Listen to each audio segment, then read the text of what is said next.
Et pour Jésus, faites de beaux applaudissements. C'est bon d'être ici en présence de Dieu. Et le moment aujourd'hui est de décontraction. Je suis en train de voir de la joie sur vos visages et cela signifie qu'il y a déjà des bénédictions de Dieu. Et notre Dieu va faire plus encore de bonnes choses dans ce culte au nom du Seigneur Jésus. Vous aussi qui nous regardez, quel que soit le lieu, nous ne sommes pas ici pour faire une réunion religieuse. Oubliez cette histoire de religion qui ne sert à rien. Nous sommes ici pour parler de foi. Et avec la foi, nous allons vaincre toutes les batailles au nom du Seigneur Jésus. La foi est l'ingrédient dont les personnes ont besoin pour prendre possession de ce qui appartient à elles. Je ne sais qui vous êtes, je ne sais de quoi vous souffrez, mais je sais que la parole de Dieu donne des résultats pour vous. Cela ici, mon frère, c'est pour changer votre vie radicalement. Faire de vous une personne qui gagne, opératrice des forces du Dieu du bien. Et vous allez être une personne bénie. Nous avons commencé au verset 13 et nous en sommes presque déjà à une dizaine de cultes dans cette étude. Où l'écrivain Tsophar, parlant à Job, a dit la chose suivante, c'est enregistré en ces paroles. Quant à toi, si tu affermis ton cœur et si tu tends les mains vers Dieu, donc le sujet, c'est de préparer son cœur. Quand vous préparez votre cœur, il n'y a plus rien de mauvais dans votre vie. Vous arrivez devant Dieu et vous vous ouvrez. Dans Ésaïe 59,4, on décrit ce que vous devez faire. Alors vous obtenez une position spirituelle que jamais vous n'auriez pensé être possible. Vous parvenez à être innocenté, vous obtenez la justice de Dieu et vous mettez à être la propre justice de Dieu et alors vous n'avez plus de barrières, il n'y a plus d'empêchement. Ésaïe 54 au verset numéro c'est 59, le verset 4, qui dit ainsi « Personne ne porte plainte avec justice, personne n'entre en jugement avec probité, on met sa confiance dans le chaos et on tient des discours d'illusion, on conçoit l'oppression et on met au monde le mal. Nous tous devons entrer devant Dieu en jugement pour la vérité. Et ouvrir notre cœur pour confesser. Qu'est-ce que vous avez fait de mauvais dans votre vie? Fait par des actes, des paroles ou des pensées. Le mieux, c'est d'arriver devant Dieu et rechercher. Dieu, je suis ici pour être jugé. Missionnaire, je vais être condamné. Du calme, ne vous pressez pas. Si vous n'allez pas aujourd'hui au jugement de Dieu, le grand jour, vous serez condamné. Parce que tous iront au tribunal du Christ.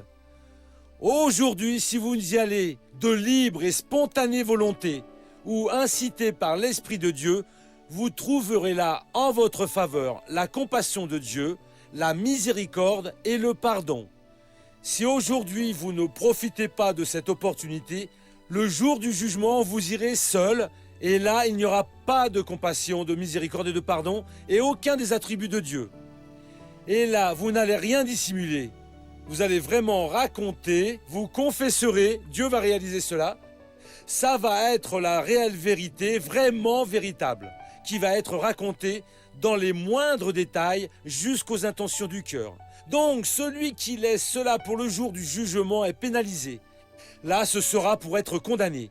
Aujourd'hui, vous entrez dans le tribunal de Dieu.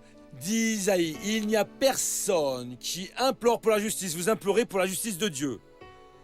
Mais c'est que là, je suis grillé, missionnaire, car l'histoire est sérieuse. Non, la justice de Dieu s'est manifestée en Christ en notre faveur. Donc vous confessez, demandez la miséricorde de Dieu, vous libérez de tout cela, et donc la justice de Dieu, parce que Jésus a emporté vos péchés, les miens, les nôtres, toute notre souffrance, et ainsi vous êtes innocentés, vous êtes libérés, vous êtes pardonnés. N'allez pas au lit aujourd'hui avant de parler sérieusement avec Dieu. Entrez dans la chambre et conversez. Car si vous laissez, l'ennemi va vous emporter. Il a dit que tout le monde est motivé par la vanité et continue de dire des mensonges. Et c'est la vérité. Et si vous dites « je n'ai pas péché », vous êtes un grand menteur. Parce que le diable tente tout le monde, il a même tenté le Seigneur Jésus. Et donc il faut ouvrir votre cœur à Dieu. Je ne suis pas tenté, missionnaire. Oui, continuez comme ça. On va maintenant revenir pour voir le livre de Job. Le verset 14 dit « Si tu éloignes le mal de ta main, lors du jugement, vous allez reconnaître, vous avez permis la tentation d'entrer, vous assumez, vous preniez du plaisir avec elle, vous aviez un profit, vous avez chuté ou êtes trompé. Vous devez dire, Dieu, je veux cela loin de moi. Je veux être une personne normale, une personne qui soit en communion avec toi. Et si tu ne laisses pas l'injustice demeurer sous tes tentes, dans tous les compartiments qu'il y a dans votre vie, dans tous vos désirs, dans vos envies, dans vos secrets, dans votre vue, dans l'audition, dans les pensées, ne laissez pas l'injustice habiter. Parlez avec Dieu. Il faut juste parler avec sincérité, car vous êtes pardonné et vous serez libéré de cela. Vous pouvez être la personne la plus dominée par le péché, vous serez libéré. Là, dans les versets suivants que j'ai déjà étudiés avec vous, mes frères, je vais maintenant au verset 19, qui parle des bénédictions que vous recevez. Au 19, on dit ainsi, « Tu te coucheras et il n'y aura personne pour te troubler. Beaucoup chercheront ta faveur. » Bon, tu te coucheras. Ça ne signifie pas juste le fait que vous mettiez votre corps dans le lit, ce que tout le monde fait pour se reposer dans le repos du sommeil. C'est quand vous décidez quelque chose, vous donnez votre parole, vous prenez une décision, déjà lavé du péché, déjà lavé de la tentation, en communion avec Dieu. Il n'y aura personne pour te troubler. Il n'y aura personne qui vienne vous rendre honteux dans votre initiative. Voyez quelle chose sérieuse. La personne n'entre pas dans le tribunal de Dieu alors qu'elle n'est pas en accord. Elle pense qu'elle est capable, elle entre dans une aventure commerciale et elle échoue. Se marie et elle échoue. Elle a des problèmes et elle échoue. Quand vous êtes déjà passé par le tribunal, vous avez préparé votre cœur. Vous entrez dans une activité économique, vous assumez un engagement dans un quelconque domaine de votre vie, de n'importe quel genre, et personne ne va vous troubler. Il n'y aura pas cet esprit malin qui vienne vous tromper. Vous serez une personne victorieuse au nom de Seigneur Jésus. Amen Jésus, et il y a plus. Tu te coucheras, il n'y aura personne pour te troubler. Beaucoup chercheront ta faveur. Et missionnaire, je ne veux que personne me caresse si ce n'est mon conjoint. Non, ils vont parler en bien de vous. Car ici c'est symbolique, mais beaucoup de gens vont commenter. Vous allez être une leçon pour beaucoup de personnes, une leçon du bien. Aujourd'hui, peut-être que certains sont une leçon du mal. Voyez, attention avec un tel. Faites attention avec celle-ci. Cette personne est dangereuse. Cette personne n'a pas de bon sens. Mon cher frère, après que vous passiez par cette expérience, pour beaucoup plus de gens que vous l'imaginez, juste en vous regardant, ils vont dire comme cette Sunamite a déclaré au sujet d'Élisée. Cet homme qui passe ici est un saint homme de Dieu.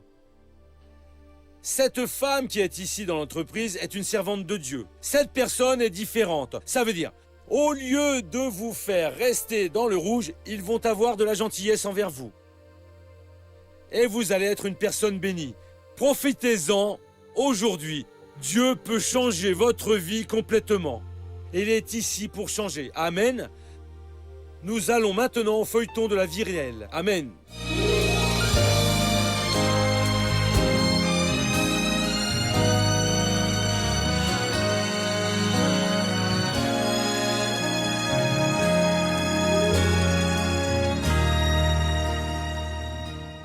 Je suis née dans un milieu évangélique, mais je me suis détournée toute jeune, à l'âge de 17 ans. Et je suis restée loin des chemins du Seigneur pendant 26 ans.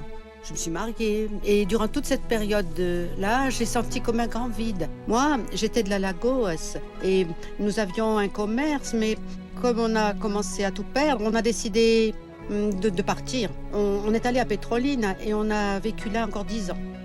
Et pendant ces 10 ans, ça a été encore 10 ans de beaucoup de luttes, beaucoup de batailles, mais rien ne réussissait. Et je continuais avec ce vide en moi et je ne savais pas comment combler. Mon épouse était une personne vraiment très tourmentée. Elle avait insatisfaction que je ne savais pas pourquoi. Nous ne vivions pas très bien. Mon mariage était une insatisfaction totale, mais je ne pouvais laisser cette insatisfaction passer en elle. Et donc je vivais insatisfait au fond de moi. Ma mère, avant, elle était une personne avec qui on ne pouvait pas discuter, elle n'avait pas d'enthousiasme pour la vie. S'il y avait une fête, allons-y maman, allons, profitons de la vie, allons au shopping. Elle n'y allait pas, c'était une personne triste. Et nous en parlions toujours. Ma mère, maman, vous devriez vite devenir croyante car vous ne sortez pas, vous ne vous amusez pas. Parce qu'on pensait que le croyant ne se divertissait pas, elle restait juste à la maison. Zenira et sa famille décident de quitter l'état d'Alagoas et vont habiter à Aracaju, Sergipe. Nous sommes allés à Dearobo, une ville vraiment toute petite, avec une population réduite. Nous n'avions pas grand-chose à faire. J'ai commencé à regarder la télévision, j'ai rencontré le programme du missionnaire. Et là, ça a été une bénédiction. J'ai aimé le programme et en résumé, nous avons passé 3 mois en ce lieu. Et un jour, je suis venue à Aracaju et j'ai regardé tout et là, j'ai dit « Ah, je vais habiter dans cette ville ». Mais quand j'ai dit ça, je sentais que c'était un geste de Dieu dans ma vie parce que je savais déjà que mon vide allait être comblé à Aracaju. Et il était rempli. J'ai cherché, je suis allée à l'église de la Grâce. J'ai cherché l'église de la Grâce, j'ai commencé à écouter la parole. Et c'était beau. Beau parce que Dieu a commencé à parler par le biais de la parole. C'était très beau parce que je suis rentrée à la maison et j'ai dit à mon époux, tu vois, à présent, j'ai comblé ce grand vide. Tout ce vide que je chantais au fond de moi. À présent, je sais que c'était Jésus que j'étais en train de chercher. J'ai cherché, j'ai trouvé. Et bon, à partir de là, mon mari aussi a accepté Jésus. Il était d'une autre religion. Il ne connaissait pas. Il avait même la rage. Il avait une rage des croyants. Mais aujourd'hui, une bénédiction. Alors, Dieu nous a transformés. J'ai accepté en premier. Après une semaine, lui aussi, il a accepté Jésus. Et aujourd'hui, on peut juste raconter les bénédictions et toutes les bénédictions de nos vies. S'il fallait que je raconte tout ce que Dieu a fait dans nos vies, je pense qu'un journal serait pas beaucoup, serait peu. Vous voyez, parce que ça a été une tellement belle chose ce qu'il a fait pendant toute cette période de notre vie ici à Aracaju. Et tout cela par le biais de quoi? De la parole vivante et efficace que j'ai connue et je suis retournée dans les bras du Père. Alors après qu'elle se soit convertie, ça a été un changement vraiment bon. Parce qu'elle s'est mise en valeur, elle s'est mieux habillée, sortait, les amitiés sont bonnes. Et elle est un des piliers de la maison. Elle a toujours été cette personne avant d'être croyante. Elle a toujours été brusque. Elle grillait beaucoup. Maintenant, non. À présent qu'elle est devenue évangélique, elle est cette personne sereine qui, au lieu de punir, va donner des conseils à son enfant. C'est une personne, une super maman. C'est la mère que je voulais avoir et aujourd'hui je l'ai. Aujourd'hui, c'est une personne totalement différente. Notre mariage est une bénédiction et elle est l'épouse que j'ai toujours désiré énormément et j'ai seulement découvert cela après que nous soyons évangéliques. Parce qu'aujourd'hui, je suis une personne heureuse. J'ai une maison heureuse, mes enfants, mon mari. Il est complètement transformé. C'est un homme rénové et aujourd'hui, je me sens bien malgré mes 50 ans. Je vais avoir 50 ans, mais je me sens encore jeune. Et je fais l'œuvre du Seigneur avec force et volonté. Gloire à Dieu, merci Seigneur Jésus. Cela, c'est le changement qui doit se produire dans toutes les vies. Une personne ne peut pas être dans l'Évangile et continuer avec cette vie du passé, de tromperie, de déroute et de souffrance. Vous êtes sortis de l'empire des ténèbres et êtes venus pour le royaume de la lumière. Maintenant, préparez votre cœur pour que Dieu puisse opérer et qu'il n'y ait aucun empêchement qui entrave le Seigneur Dieu d'agir. Bonjour, j'aimerais que le pasteur m'explique le passage de la Bible. À chaque jour suffit sa peine. Cela, c'est dans Matthieu, au chapitre numéro 6. Nous allons voir cela. Matthieu, le chapitre 6, le verset 34, le dernier verset. Ne vous inquiétez donc pas du lendemain, car le lendemain s'inquiétera de lui-même. À chaque jour suffit sa peine. Les choses qu'il y a au quotidien, avec les problèmes qui surgissent, la personne se met à penser comment ça va être demain et Dieu va donner une issue. Résolvez le problème d'aujourd'hui et mettez votre confiance en Dieu car vous allez avoir beaucoup de succès. Seconde question à présent. Missionnaire, qui était Méphibosheth? Qui était Méphibosheth? Voyons cela. C'était un fils de Jonathan qui était le fils de Saoul et qui était l'ami de David. Et il est devenu boiteux. Il avait à peine 5 ans quand ils ont détruit la famille de Saoul et ils lui ont demandé de courir et ils l'ont oublié, il est tombé et le pauvre garçon restait invalide. Voyez, moi des fois je vois un père lancer, il faut que je demande pardon car moi aussi je fais cela, il prend le fils, je le jette en l'air. Oh! À un moment donné, il va le laisser échapper, ne faites pas cela avec un enfant. Mais il faut que je demande pardon car j'ai fait cela avec mes enfants. Et grâce à Dieu, je n'ai pas laissé échapper. C'est le second livre de Samuel, chapitre 4. Le verset 4. Jonathan, fils de Saoul, avait un fils infirme des jambes. Celui-ci avait 5 ans lorsqu'il arriva de Jizréel la nouvelle de la mort de Saoul et de Jonathan. Sa nourrice l'avait pris pour s'enfuir. Dans la précipitation, il tomba et resta boiteux. Son nom était Méphibosheth. Là, on parle encore de lui plus tard et David a ensuite demandé qu'on l'amène et il a mangé à la table de David tout le temps. C'est vraiment bien quand vous aidez ceux qui ont été vos amis et qui vous ont aidé. Ce Jonathan a été très important dans la vie de David, car ce Jonathan, son père Saoul, voulait alors tuer David. Et laissez-moi voir ce verset ici pour vous le donner. Cela ici, c'est très important. On doit toujours être reconnaissant envers celui qui nous a aidés. Le premier livre de Samuel, chapitre 23, le verset 16. J'ai cela de noter ici. Voyez comme ce Jonathan a été très important. Saoul, quand il a décidé d'en finir avec David, il a persécuté David. On dit ainsi dans le verset 16, David était dans le désert fuyant de Saoul. Alors Jonathan, fils de Saoul, se rendit auprès de David à Orcha pour affermir en Dieu son courage. Votre main et votre confiance. Ce n'était pas une plaisanterie. Saoul était bien décidé à en finir avec David. Et même étant de Dieu, parfois la personne a un moment ainsi de déséquilibre. Et Jonathan, quand il a su, et il est même allé dans le désert, et avec son amitié, les paroles qu'il a été alors présentées, prononcées aussi, ont fortifié la confiance de David en Dieu. Ne laissez pas votre ami, votre petit ami, votre parent, une connaissance, rester à la merci des ennemis. Non, allez-y et fortifiez-le. Dieu va donner la victoire au nom de Jésus. Amen. Et cet enfant Jonathan, après il a été protégé, soutenu par David. Maintenant, nous allons ouvrir notre cœur.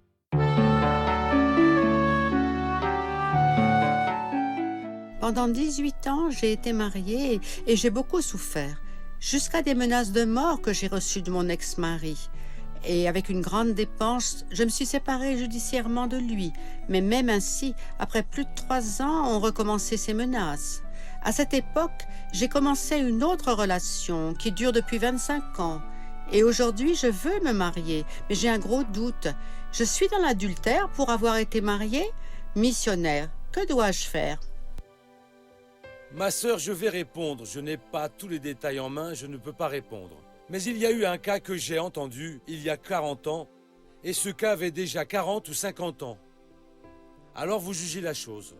Un jeune aimait une jeune fille, il était amoureux, se sont fiancés, se sont mariés. Et quand il y a eu 17 jours de mariage, elle a fui avec un autre. Et lui est resté à la maison, regarder les navires. Il n'était pas de l'évangile. Puis il a rencontré une autre jeune. À cette époque, il n'y avait pas de divorce, ils ont vécu ensemble. Elle lui a donné plusieurs enfants. qui ont grandi, ils se sont mariés, ils ont eu des enfants. Un jour, il est passé sur une place, et là, il y a un prêcheur prêchant, et il s'est arrêté, il a aimé le message, a accepté Jésus, est allé à l'église, et il s'est bien préparé pour cela, et a amené toute la famille. Là, il devait y avoir un baptême. Il a dit, je veux être baptisé. Moi et ma femme, nous voulons nous baptiser. Le pasteur l'a appelé sur le côté, vous êtes marié? Il a expliqué. Non, j'ai eu un problème. Après 17 jours, ma véritable femme a fui et ça a fait déjà presque 40 ans. Et patati et patata. Et alors je l'ai rencontré, nous sommes allés vivre ensemble et nous avons eu des enfants et des petits-enfants. Il a dit non, je ne vous baptise pas, non. Vous devez la larguer et rechercher votre première femme. Il a dit, mais attendez un peu, qui est ma femme? Il a dit, qui est ma femme? C'est cette bandit? Ou celle qui a été ma compagne, une compagne qui m'a respecté, qui m'a donné des enfants et des petits-enfants, ça veut dire. Vous devez comprendre la chose, ça veut dire. Ici, vous l'avez laissé, 25 ans après, vous vous convertissez. Voyez, discutez avec votre pasteur et donnez plus de détails car nous pouvons vous aider. Amen. À présent, laissez-moi faire une prière. Vous pouvez courber la tête et fermer vos yeux et après nous allons prier tous ensemble. Maintenant et tous ceux qui sont à la maison. Père, je te remercie pour ce culte si joyeux et tellement béni. Oh mon Dieu, et en même temps que le Seigneur nous a ouvert la compréhension et nous a fait comprendre que nous avons besoin, Père adoré, d'avoir notre cœur préparé. Roboam ne l'a pas eu, il a perdu 10 des 12 tribus de son royaume. Il est resté avec un royaume minuscule parce qu'il ne s'est pas préparé et a fait ce qui était mauvais. Et Dieu maintenant, il y a eu tellement de gens qui ne pourront aller au lit aujourd'hui tant qu'ils ne se préparent pas. Mais je prie maintenant pour tous ceux qui traversent des moments difficiles de maladie, de problèmes financiers, de chômage. Oh mon Père, touche ces personnes, guéris ces personnes. Je vais utiliser l'autorité que tu m'as donnée pour tous les bénir. Au nom de Jésus, je paralyse toute action du diable, cet esprit d'infirmité, de douleur, de problème, de perturbation qui est en action dans la maison de cette personne, dans l'entreprise de cette autre personne, dans le travail, à l'école. Au nom de Jésus-Christ, je dis, esprit immonde, sors de cette vie et emporte tout ton mal ailleurs, au nom du Seigneur Jésus. Et vous dites Amen.